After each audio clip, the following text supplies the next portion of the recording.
शुभ प्रभात बच्चों। आपका पाठ 4 के प्रश्न उत्तर और अभ्यास कार्य मैं आज करवाने जा रही हूँ। सबसे पहले शुरुआत करेंगे शब्दार्थ से।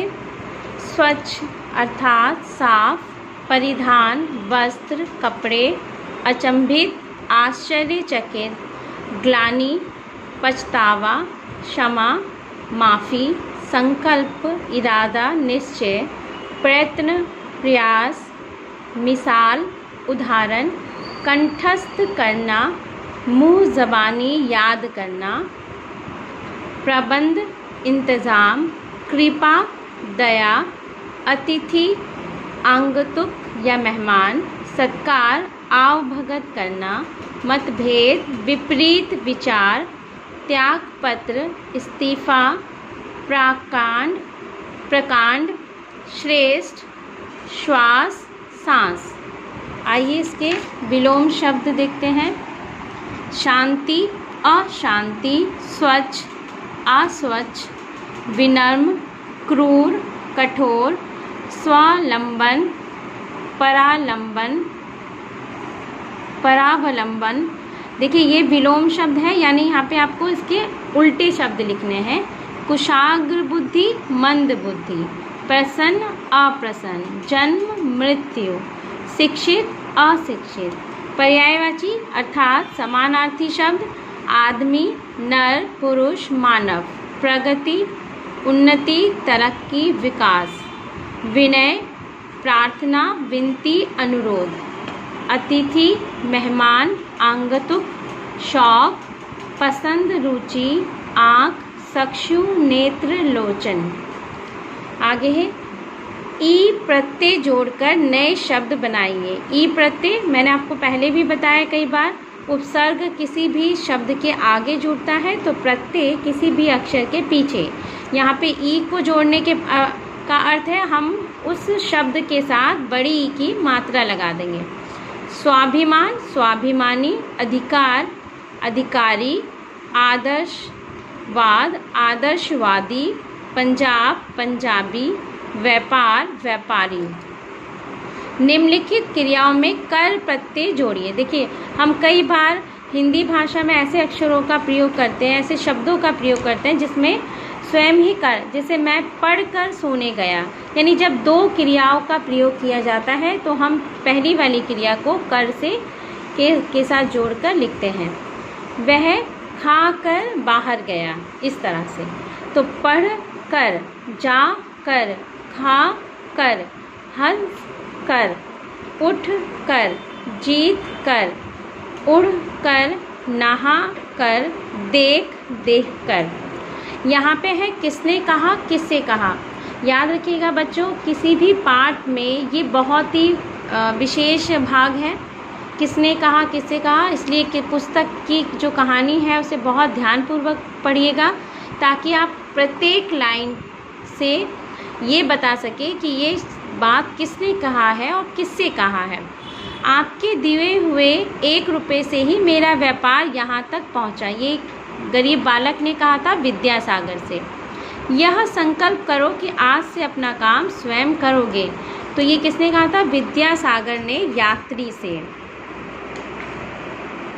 फिर उसके बाद है सुनो मैं तुम्हें उनके जीवन के संबंध में बताती हूँ। ये माँ ने कहा था बेटी से, वो इसी के संबंध में उसे कहानी सुनाती है।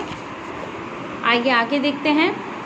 यहाँ पे पाठ में आपको काल के अनुरूप विभाजित करना है। भूतकाल में कौन से पाठ में जो शब्दों का प्रयोग किया, अक्षरों का प्रयोग किया, वो लिखना है। जैसे यहाँ पे थे था, वर्तमान में छा जाती या कहते, भविष्य में प्रबंध करूँगा या स्वयं करूँगा। इस तरह से भूतकाल वर्तमान और भविष्य में आपको इनको बांटना है, इन क्रियाओं को। परंतु ये क्रियाएं कहाँ से होनी चाहिए, आपके पाठ में से। आगे है यहाँ पे मैंने आपको बताया था संयुक्त व्यंजन, ऐसे व्यंजन जो एक आधा और एक पूरा होता है, 2 अक्षरों से मिलके बनता है वो शब्द, वो अक्षर।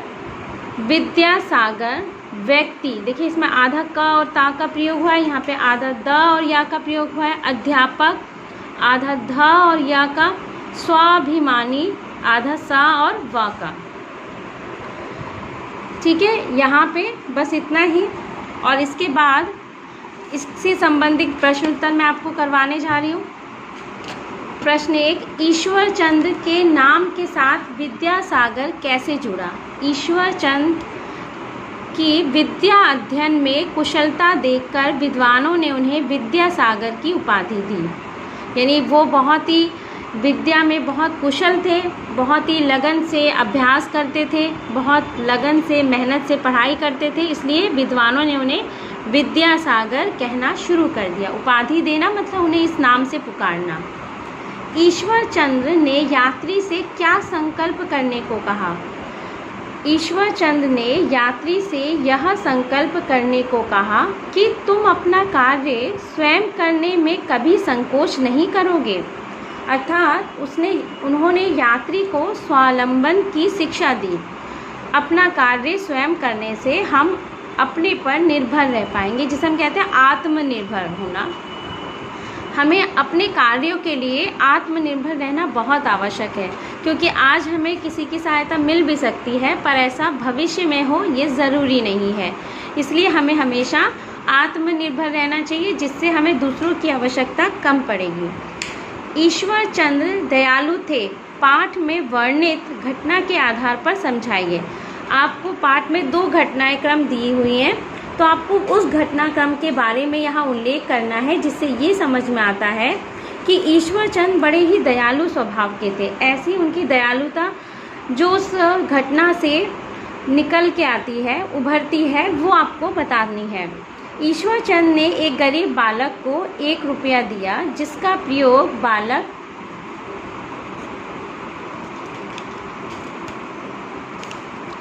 प्रयोग बालक ने स्वयं को आत्मनिर्भर बनाने में किया। यहाँ उनकी दयालुता थी कि बालक ने भीख मांगना छोड़कर व्यापार किया और सेठ बन गया। तो आपने देखा उनकी एक दयालुता की वजह से वो बालक ना केवल आत्मनिर्भर बना, बल्कि उसने अपने परिवार की जिम्मेदारी भी बहुत अच्छे से निभाई।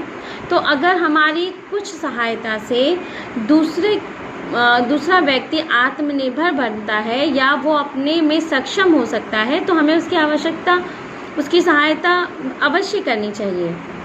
तो यहाँ पे इससे समझ में आता है कि जो विद्यासागर जी थे, उनकी दयालुता की वजह से वो व्यक्ति आत्मनिर्भर भी बना और उसने अपने जीवन में एक बड़ा सुधार किया।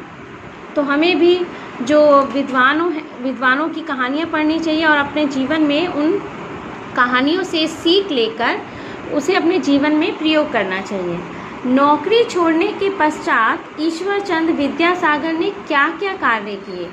नौकरी छोड़ने के पश्चात ईश्वर चंद्र विद्यासागर ने शिक्षा के प्रचार प्रसार का कार्य किया, स्कूल और कॉलेज आदि खोले, लड़कियों की शिक्षा पर बल दिया। तो आपने देखा कि उन्हें नौकरी छोड़नी पड़ी थी, क्योंकि उनकी जो दूसरे व्यक्ति के साथ मतभेद हो गया था। परंतु नौकरी छोड़ने के बावजूद उन्होंने अपने जो लक्ष्य से वो कभी डगमगाए नहीं, अपने लक्ष्य से कभी अलग नहीं हुए। उनका लक्ष्य था समाज में शिक्षा का प्रसार करना, लड़कियों की शिक्षा को आगे बढ़ाना। तो उनके जो जीवन का उद्देश्य था वो नौकरी छोड़ने के पश्चात भी कायम रहा। तो नौकरी छोड़ने के पश्चात भी उन्होंने शिक्षा के प्रचार प्रसार का कार्य किया, स्वयं स्कूल और कॉलेज खोले और उनमें लड़कियों की शिक्षा पर बहुत अधिक बल दिया। आज जो बंगाल में शिक्षा का इतना बड़ा जो एरिया है, जो हम लोग आप देखते हैं कि बंगाल शिक्षा के मामले में बहुत ही उन्नत है, उसका कुछ ना कुछ संबंध विद्यासागर से भी है। उन्होंने पहले लड़कियों को शिक्षा का उतना अधिकार नहीं था, बहुत कम लड़कियां ही स्कूल जाती थी और जो जाती थी वो बहुत कम पढ़ाई करती थी, कुछ कक्षाएं पढ़ती थी, कॉलेज तक नहीं पहुंचती थी। तो इन सब चीज़ों से समाज का बड़ा कल्याण हुआ। तो विद्यासागर ने समाज के कल्याण के लिए ये बहुत ही बड़ा कार्य किया, क्योंकि शिक्षा ही एक ऐसा बल है, ऐसी तलवार है, ऐसी ताकत है जिसके बल पर हम बड़े से बड़े जीवन की समस्याओं को हल कर सकते हैं। परंतु अगर शिक्षा ना हो हमारे अंदर समझ नहीं होगी तो हम उन समस्याओं का हल निकालने में असमर्थ हो जाएंगे। आगे है, उनके जीवन से हमें क्या प्रेरणा मिलती है? उनके जीवन से हमें यह प्रेरणा मिलती है कि हमें सादा जीवन, उच्च विचार को अपनाना चाहिए। आपने देखा होगा कि विद्यासागर जी बड़े सिंपल, मतलब बहुत, उनका जो जीवन था, जीवन के जो कार्यकलाप थे वो बहुत ही सादे थे, बहुत ही सिंपल थे, परंतु उनके जो विचार थे, जो उनकी विचारधारा थी वो बहुत ही उच्च कोटि की थी। परंतु आज आप हमारे समाज में देखते हैं, हम कपड़े तो बहुत अच्छे पहनते हैं, परंतु हमारे अंदर के जो विचार हैं वो बहुत ही बनावटी हो चुके हैं और उनमें निम्न कोटि के विचार शामिल हो चुके हैं। तो हमें अपने विचारों को बहुत उच्च कोटि का करना है, अपने विचारों को बहुत अच्छा रखना है, दूसरों के बारे में भी अच्छा सोचना है, तभी हम अपने जीवन के लक्ष्य को हासिल कर पाएंगे। अन्यथा कि अगर हमारे विचार तो बहुत निम्न कोटि के हैं और हमारा जीवन यापन बहुत ही लग्जरियस है या बहुत अच्छा है, तो हमारे जीवन का जो उद्देश्य है हम उसे कभी नहीं पा पाएंगे। तो अब तक के लिए इतना ही। आशा है आपको ये पाठ अच्छे से समझ में आ गया होगा। यूनिट टेस्ट में बहुत अच्छे से पढ़िएगा और इनमें से जो भी किसी भी प्रश्न में आपको समस्या है आप मुझसे कक्षा में पूछ सकते हैं। धन्यवाद।